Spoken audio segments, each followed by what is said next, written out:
খোলামেলা মুক্ত পরিবেশে কথা বলার কোনো সুযোগ ছিল না। আমরা কি ঘরে থাকতে পারতাম না? আমাদের হাজার হাজার ছেলে তারা বাড়ি ছাড়া হয়েছিল, ঘর ছাড়া হয়েছিল। আমাদের মানুষেরা গ্রামে গঞ্জে পর্যন্ত তার নিজের বাসায় থাকতে পারত, খেতে খামারে এবং সেই জঙ্গলের মধ্যে গিয়ে আশ্রয় নিয়েছে। এই সংগ্রামে যেমন আজকে এখানে আহত আছেন, আমি জানি কয়েক হাজার আহত আছেন, ঠিক তেমনিভাবে আজকে আমাদের গ্রামে গঞ্জে প্রায় ৬০ লক্ষ মানুষের বিরুদ্ধে মিথ্যে মামলা দেওয়া। আমাদের প্রায় ৭০০-র মতো বেশি নেতা কর্মী সহ গুম হয়ে গেছে। আমাদের যদি পানি লাগে নিহত হয়েছে প্রায় ২০,০০০-এর উপরে সব মিলিয়ে।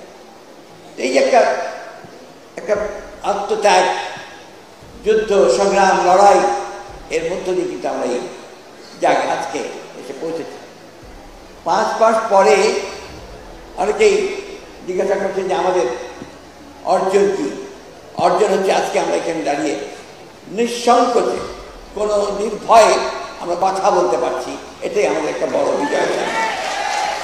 এখানে একটা ভূমিকা আছে বড়। এবং আজকে আমি তাদের যে কাউন্সিল হয়েছে, সেই কাউন্সিলে যারা নতুনভাবে নির্বাচিত হয়েছেন, আমাদের মুজিবুর রহমান মঞ্জু সাহেব এবং ব্যারিস্টার ফুয়াদ সাধারণ সম্পাদক হিসেবে, আমি তাদেরকে আন্তরিক অভিনন্দন, শুভেচ্ছা জানাচ্ছি। আমার দল বাংলাদেশ জাতীয়তাবাদী দলের পক্ষ থেকে, আমার নেত্রী দেশনেত্রী বেগম খালেদা পক্ষ থেকে, আমার নেতা জনাব ভারপ্রাপ্ত চেয়ারম্যান তারেক রহমানের পক্ষ থেকে। ফ্যাসিস্টের বিরুদ্ধে গণতান্ত্রিক সংগ্রাম খুব কমই সফল হয়। আমরা এই সশস্ত্র ফ্যাসিস্ট বাহিনীর বিরুদ্ধে, হাসিনার বিরুদ্ধে, তার সব বাহিনীর বিরুদ্ধে আমাদের ছেলেরা তাদের যে তাল আন্দোলন, সে আন্দোলনে যা আমাদেরকে সেই সাফল্য এনে দিয়েছে। আমি অতীতে বেশি যেতে চাই না, আমি শুধু এইটুকু বলতে চাই যে আমরা একটা ভয়াবহ দানবের হাত থেকে রক্ষা পেয়েছি।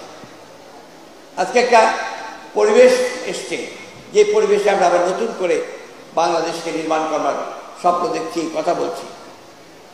আমরা যেন এই পরিবেশটা, এই স্বপ্নটাকে নষ্ট করে না দিই। আমাদের সমস্ত প্রভোকেশনের পরেও আমরা যেন আমাদের সিদ্ধান্তে অটল থাকি। আমরা একটা গণতান্ত্রিক ব্যবস্থায় ফিরে যেতে চাই, আমরা বৈষম্য দূর করতে চাই, আমরা বাংলাদেশের সেই আমাদের তরুণদেরকে তাদের সঙ্গে হাতে হাত মিলিয়ে, কাঁধে কাঁধ মিলিয়ে আমরা একটা নতুন বাংলাদেশ দেখতে চাই। এখানে আমাদের